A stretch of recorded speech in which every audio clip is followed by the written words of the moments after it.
శుక్లాంబరధరం విష్ణుం శశివర్ణం చతుర్భుజం ప్రసన్నవదనం ధ్యాయేత్ సర్వవిఘ్నోపశాంతయే పద్మాసనా పరాశక్తి ప్రౌఢమాతా సరస్వతి లోకకళ్యాణ సిద్ధ్యర్థం భావైశ్వర్యం ప్రదాతు మే.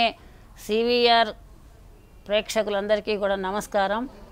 మనము క్రిందటి భాగంలో బృహత్సేనుడు అల్లుడుగా వచ్చినటువంటి కౌశికుడు యుద్ధంలో గెలిచి తన జయాన్ని మామగారికి తెలియజేయడం, ఆ మామగారు సంతోషించడం జరిగింది. ఆ తర్వాత ఆ సాలభంజిక ఏదైతే ఉందో సింహాసనం మీద ఉన్నటువంటి సాలభంజిక ఒక విటుడు సహాయపడ్డాడు భగవంతుడి ద్వారా. అలాంటి ధర్మాత్ముడు మా రాజు, ధర్మాత్ముడైనటువంటి మా రాజుకి దేవుడు సహాయపడడా అని చెప్పి అడిగింది. అంతవరకు మనం చెప్పుకున్నాము. ఇలా విక్రమార్కుడు సింహాసనం మీద కూర్చొని ధర్మబద్ధంగా పరిపాలన చేస్తూ ఉండగా ఒక రోజున ఆయనకి సంపాదించిన ధనం ఖర్చు పెట్టాలి అని చెప్పి అనిపించి దాతవ్యమితి యద్దానం దీయతే నుపకారిణే దేశే కాలే చ పాత్రే చ తద్దానం సాత్వికం స్మృతం అని చెప్తున్నారు. కాబట్టి ఆ దానము ఉత్తములైనటువంటి వారికి చెయ్యాలి. ధనాన్ని లేకపోయినట్లయితే మనం చేసినటువంటి దానం వలన, అంటే మనం వస్తువు కానీ ధనం కానీ ఇంకా ఏమైనా సరే మనం ఇచ్చినటువంటి వస్తువు ఉపయోగపడాలి మంచికి. అంతే తప్ప మనం ఏదో ఒక 50 రూపాయలు ఎవరికైనా ఇచ్చినట్లయితే ఆ డబ్బు తీసుకొని శుభ్రంగా తాగేసి వాడు ఎవరినైనా ఏదైనా చెడు పని చేసినట్లయితే వాడు చేసిన చెడు పని ఏదైతే ఉందో ఆ ఫలితం దానం ఇచ్చినటువంటి వాడికి వస్తుంది. అలాగే అదే మన దగ్గర తీసుకున్నటువంటి ధనాన్ని తన భార్యాబిడ్డల పోషణకు కానీ ఇంకా ఇతరమైనటువంటి ఉత్తమ కార్యక్రమాలు చేయడానికి ఉపయోగించుకున్నట్లయితే అది సాత్వికమైనటువంటి దానం అవుతుంది. దేశే కాలే చ పాత్రే చ తద్దానం సాత్వికం స్మృతం. దేశం కానీ కాలం కానీ పాత్రత్వం అంటే ఉత్తముడైనటువంటి వాడికి దేశము అంటే ప్రదేశం, మంచి కాశీ గయ అలాంటి పుణ్యక్షేత్రాల్లో ఇచ్చినటువంటి దానము, కాలము పర్వదినాల్లో ఇచ్చినటువంటిది, సూర్యచంద్ర గ్రహణ సమయాలు, కార్తీక మాసము, వైశాఖ మాసము ఇలాంటి కొన్ని నెలల్లో ఇచ్చినటువంటి దానము అది అధికమైనటువంటి ఫలాన్ని ఇస్తూ అది సాత్విక దానం అని అనిపించుకుంటుంది. కనుక దానం అనేటటువంటిది ఉత్తములైనటువంటి వారికి ఇవ్వాలి అని చెప్పి అనుకున్నాడు రాజు. అనుకొని ఈ ధనం అంతా కూడా ఖర్చు చెయ్యాలి అంటే ఒక యజ్ఞం చెయ్యాలి అని చెప్పి అనుకున్నాడు.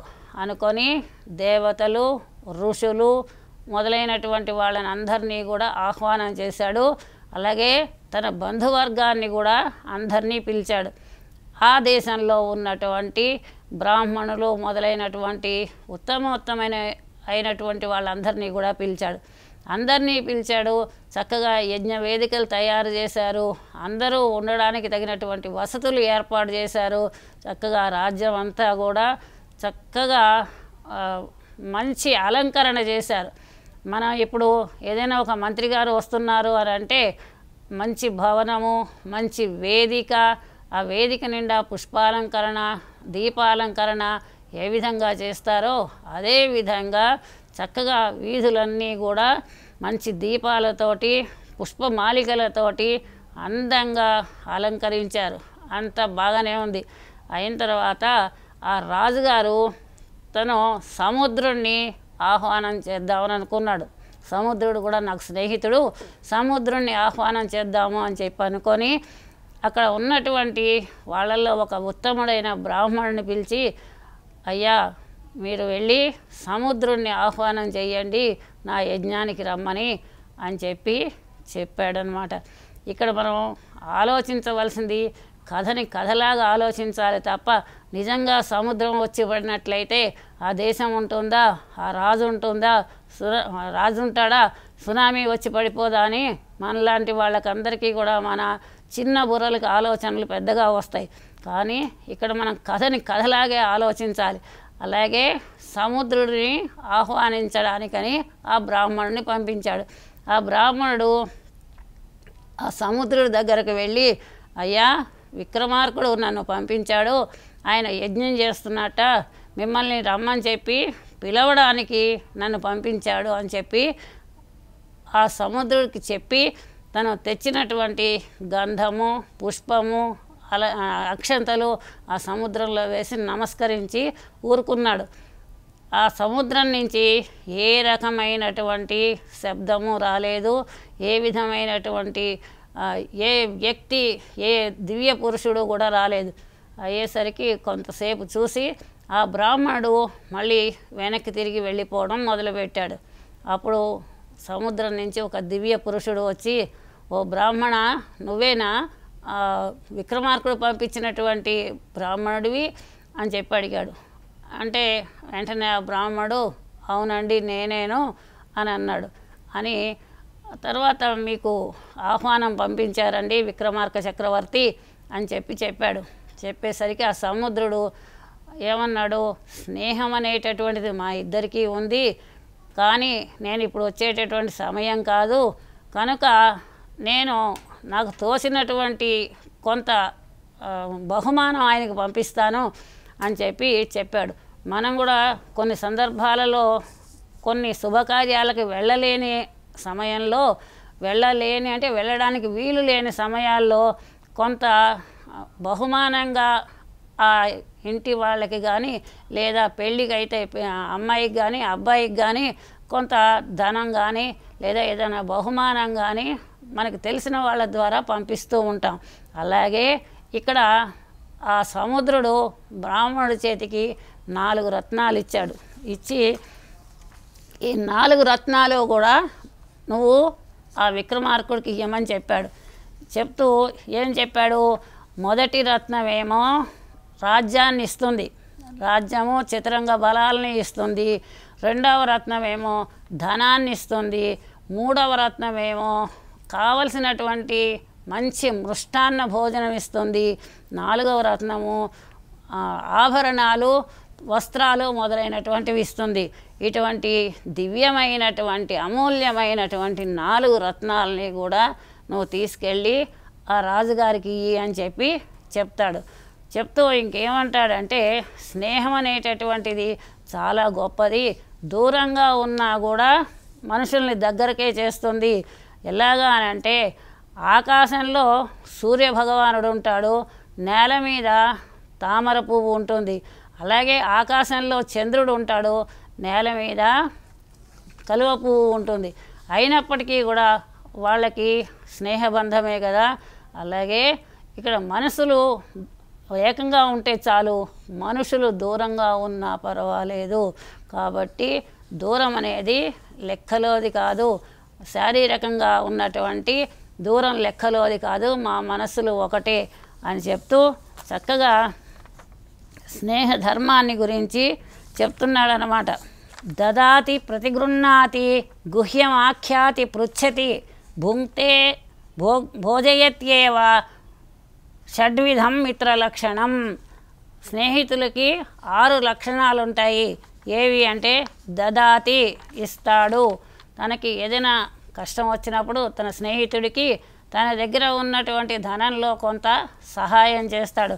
ధన సహాయమే కాదు, కొన్ని సందర్భాలలో మాట సహాయం కూడా చాలా గొప్పది. అటువంటి సహాయం చేస్తాడు.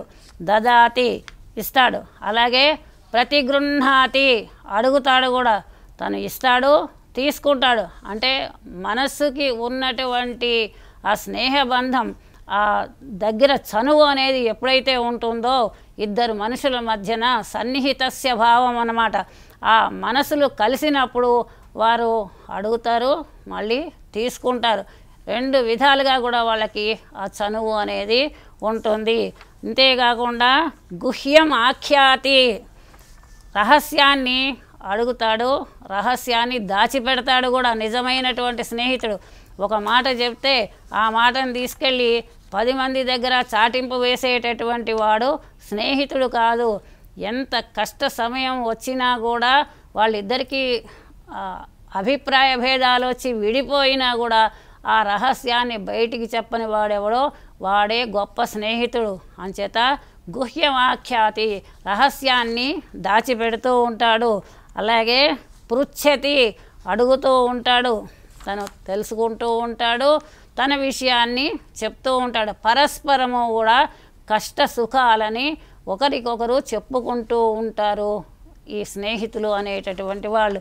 అంతేకాకుండా భుంక్తే, తను తింటాడు, మన దగ్గరకు వచ్చి ఇవాళ మేము భోజనం చేస్తాం మీ దగ్గరికే వస్తున్నామండి అని అంటారు. అంటే ఆ సంబంధము అంత అల్లా మాట్లాడగలగడం అనేటటువంటిది, ఆ చనువు అనేది స్నేహాన్ని బట్టి మాత్రమే ఉంటుంది. లేకపోతే ఎవరింటికి పడితే వాళ్ళ ఇంటికి వెళ్ళి నేను మీ ఇంటికి భోజనానికి వస్తాను అని అంటే మనని ఆపాదమస్తకం చూస్తూ ఉంటారు. కనుక స్నేహితులైతేనే ఇవాళ వచ్చేస్తున్నామండి మీ ఇంటికి అంటే మనం ఎంత చనువుగా వస్తున్నామని చెప్తామో అంత చనువుగా వాళ్ళు రమ్మని పిలుస్తారు. భుంక్తే, తను తింటాడు, భోజయత్యేవా, మళ్ళీ తను కూడా వాడికి భోజనం పెడతాడు. అలాగే తను ఎలా అయితే చనువుగా తింటాడో అంతే చనువుగా వాళ్ళకి భోజనం పెడతాడు. అలాగే ఈ రకంగా 6 విధాలుగాను స్నేహితుల యొక్క లక్షణం ఉంటుంది. కనుక మేము దూరంగా ఉన్నా మా ఇద్దరికీ కూడా మనసు ఒకటే.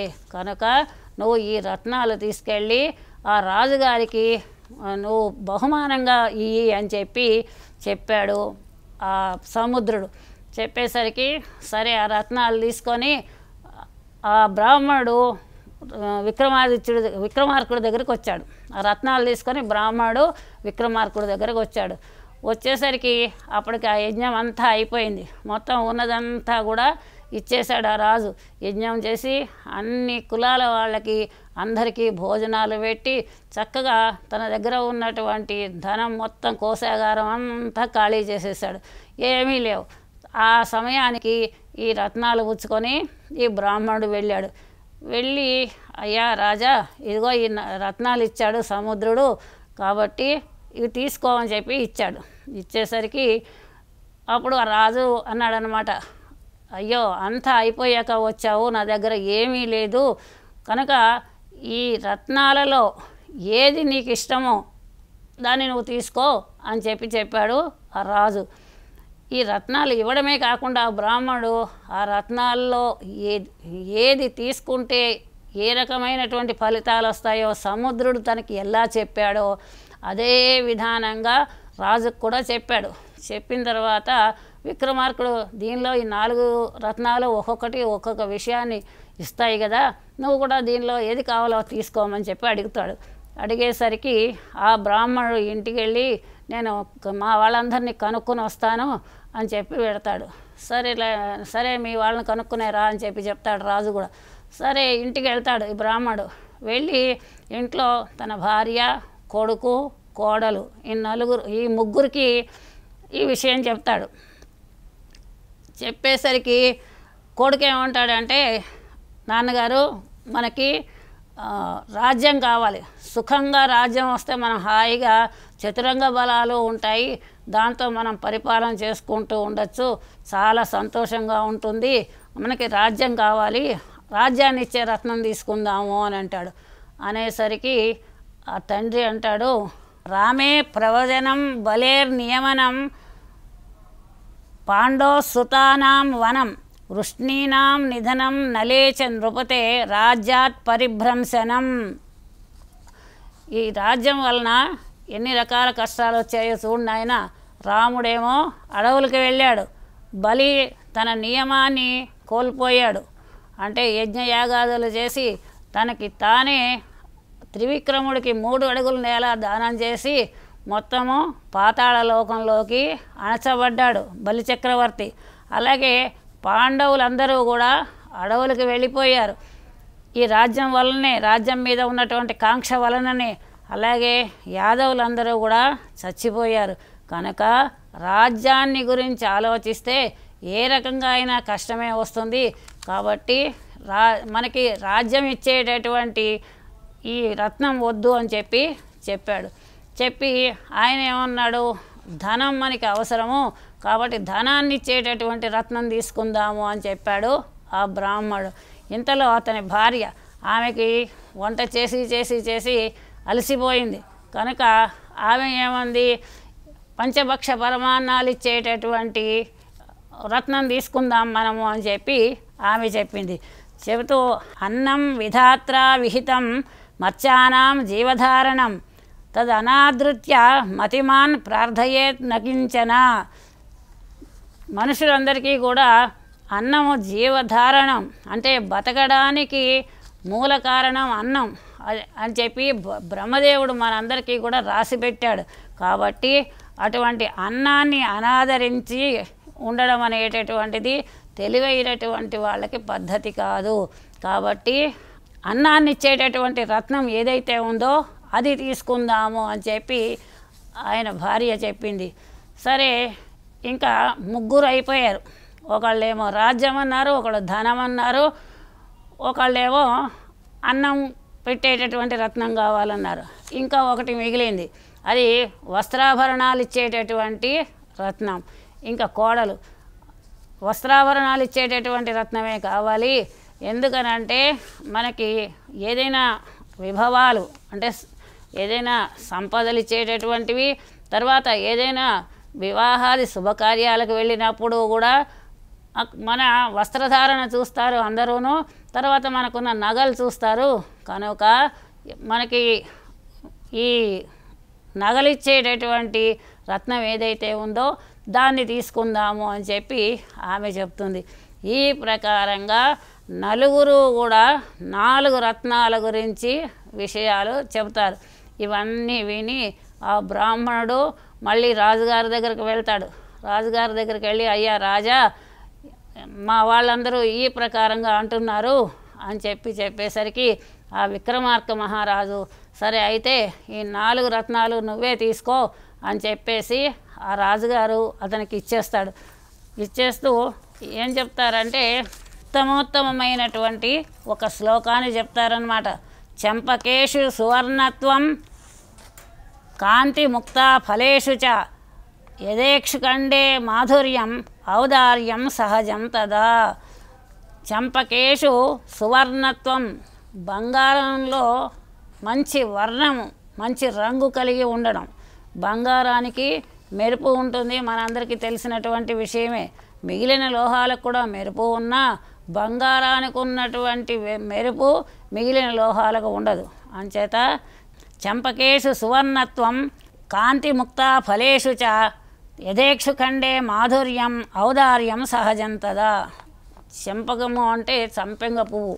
సంపెంగ పువ్వు అందు మంచి రంగు, సంపెంగ పువ్వులో ఉన్నటువంటి మంచి రంగు, అలాగే ముత్యాలలో ఉన్నటువంటి కాంతి, అలాగే ఇక్షుఖండం సంపెంగ పువ్వులలో మంచి రంగు, ముత్యాలలో తెల్లనైన కాంతి, అలాగే చెరుకు గడలో తీపిదనము, ఔదార్యము కూడా సహజమే కదా, సహజ సిద్ధమైనటువంటివి, పుట్టుకతో వచ్చినటువంటివి కదా అని చెప్పి ఆ రాజుగారిని పొగిడి ఆ బ్రాహ్మణుడు ఇంటికి వెళ్ళిపోయాడు. ఈ ప్రకారంగా అంత అమూల్యమైనటువంటి రత్నాలని ఇచ్చినటువంటి ఆ రాజుగారి ఔదార్యం నీకు ఉంటే నువ్వు ఈ సింహాసనం ఎక్కడానికి అర్హుడివి, లేకపోతే కాదు అని చెప్పి ఆ బొమ్మ భోజరాజుని పంపించేసింది. ఇలా ఒకరోజు విక్రమార్కుడు మహారాజు పరిపాలన చేస్తూ ఉన్నప్పుడు ఆ రాజ్యంలో ఒక బ్రాహ్మణుడు ఉండేవాడు. ఆ బ్రాహ్మణుడు సకల విద్యా సంపన్నుడు. 4 వేదాలు, వేదాంగాలు, శాస్త్రాలు బాగా చదువుకున్నాడు. మంచి పండితుడు. అయితే అతనికి సంతానం లేదు. సంతానం లేకపోతే పెద్ద బాధ. ఆడపిల్లలైనా మగపిల్లలైనా పిల్లలనేవాళ్ళు ఉండాలి. అపుత్రస్య గతిర్నాస్తి అని చెప్పి చెబుతూ ఉంటారు. పుత్రుడే కాదు, పుత్రికలు కూడా. పుత్రుని వలన ఉత్తర క్రియలు జరుగుతాయి. పితృదేవతలకి అనేకమైనటువంటి పిండోదకాలు మొదలైనటువంటి కార్యక్రమాలు మగపిల్లవాడి వలన జరుగుతాయి. అది ఒక రకమైనటువంటి ప్రయోజనం. అలాగే ఆడపిల్ల పుడితే ఆడపిల్లకి వివాహం చేస్తూ కన్యాదానం వలన అతనితో పాటు 10 తరాలు వెనక వాళ్ళు 10 తరాలు ముందు వాళ్ళు కూడా శాశ్వతంగా బ్రహ్మలోకంలో నివసిస్తారు అని చెప్పి మనకి వివాహ మంత్రాలు చెప్తున్నాయి. మయా సహ దశపూర్వేషాం దశాపరేషాం శాశ్వత బ్రహ్మలోకే నివాస సిద్ధ్యర్థం ఇమాం కన్యాం ప్రదాస్యామి అని చెప్పి మనకి వివాహ మంత్రం చెప్తుంది. ఇంతేకాకుండా కన్యాదాన సమయంలో ధర్మ ప్రజార్థం గృణీమహే అంటాడు ఆ పెళ్ళికొడుకు. అంటే ధర్మబద్ధమైన సంతానాన్ని పొందడం కోసమే ఈమెను వివాహం చేసుకుంటున్నాను అని. ఈ రకంగా కొడుకులు పుడితే ఉత్తర క్రియలు జరుగుతాయి కాబట్టి కొడుకులే కావాలి అని చెప్పి కోరుకుంటారు, వంశోద్ధారకులు కావాలి అని. కానీ ఈ బ్రాహ్మణుడికి సంతానం లేదు. ఇది చాలా పెద్ద విచారం అయిపోయింది ఆయనకి. విచారం అయిపోయి ఇంకా ఆలోచిస్తున్నాడు, ఏం చెయ్యాలి. అతని భార్య పుత్రులు లేకపోతే ఉత్తరగతులే లేవని చెప్తూ ఉంటారు కదా. కాబట్టి మనకి సంతానం లేదు, ఏదైనా ఒక యజ్ఞయాగాది క్రతువులో లేదా ఏదైనా భగవంతుణ్ణి ధ్యానం చేయడమో ఏవైనా చెయ్యమని చెప్పి భర్తకి చెప్పింది. అపుత్రస్య గతిర్నాస్తి స్వర్గో నైవచ తస్మాత్ పుత్రముఖం దృష్ట్వా భవేత్ పశ్చాత్ తాపసః. పుత్రులు లేకపోయినట్లయితే ఉత్తమ గతులు లేవు కాబట్టి స్వర్గం కూడా నైవచ లేదు అంటుంది. స్వర్గం కూడా లేదు అని ఖచ్చితంగా చెప్తోంది. అపుత్రస్య గతి నాస్తి స్వర్గోపి నైవ స్వర్గం కూడా లేదు అని చెప్పి చెప్తున్నారు. ఇంతేకాకుండా తస్మాత్ అందువలన పుత్రుల యొక్క ముఖం చూడకుండా మహర్షులైనటువంటి వాళ్ళు కూడా వాళ్ళు వనాలకి వెళ్ళరు, వానప్రస్థానికి వెళ్ళరు అని చెప్పి చెప్తూ ఆవిడ భర్తకి ఏదైనా మీరు ఒక ఉత్తమమైనటువంటి అనుష్ఠానం చెయ్యండి అని చెప్పి చెప్పింది. చెప్పేసరికి ఆ భర్త కూడా నిజమే నువ్వు చెప్పిన మాట అని చెప్పి చెప్తూ, ఎవరైనా సరే చిన్నవాళ్ళైనా వాళ్ళు చెప్పినటువంటి మాట వినాలి. ఉత్తమమైనటువంటి మాట చిన్న పెద్ద తేడా లేదు, వినాలి.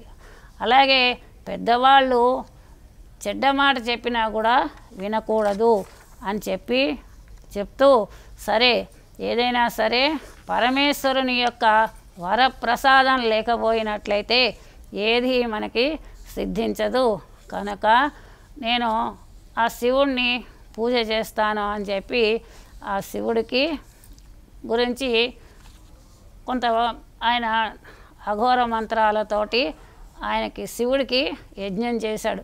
చేసిన తర్వాత కొంతకాలానికి ఆ శివుడు ప్రత్యక్షమయ్యాడు కలలో.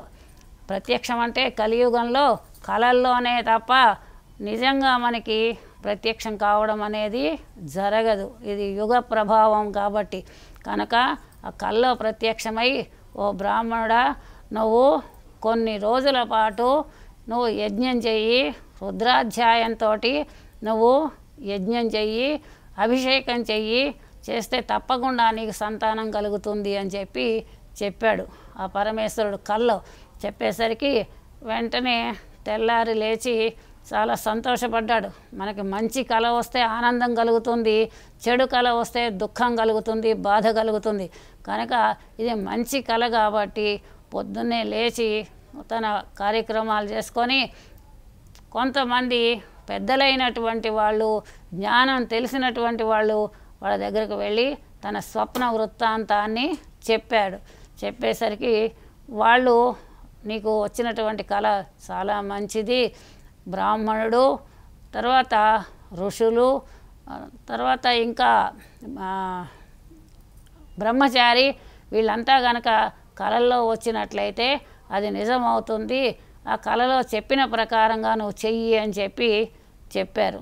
చెప్పేసరికి అతను వెంటనే ఆ రుద్ర సూక్త ప్రకారంగా, రుద్రాధ్యాయం ప్రకారంగా ఆ శివుణ్ణి గురించి అభిషేకం చేయడం మొదలుపెట్టాడు. ఆ రుద్రాధ్యాయం ప్రకారంగా అతడు శివుణ్ణి పూజ చేస్తున్నాడు. ఆ రుద్రాధ్యాయ ప్రకారంగా అభిషేకం చేసినట్లయితే కోరికలు తీరుతాయి అని చెప్పి మనకి ధ్యాన శ్లోకం చెప్తోందన్నమాట. ఆపాతాళ నభస్థలాంత భువన బ్రహ్మాండమా విస్ఫురత్ జ్యోతిస్పాటికలింగమౌళి విలసత్పూర్ణేందువాంతామృతైః అస్తోకాప్లుతమేకమీశమనిశం రుద్రానువాకాన్ జపన్ ధ్యాయేదీప్సిత సిద్ధయే ధ్రువపదం విప్రోభిషించేత్ శివం అని అంటూ ఆయన అభిషేకం చేయడం మొదలుపెట్టాడు శివుడికి. తర్వాత విషయాన్ని తర్వాత భాగంలో చెప్పుకుందాము. నమస్కారం.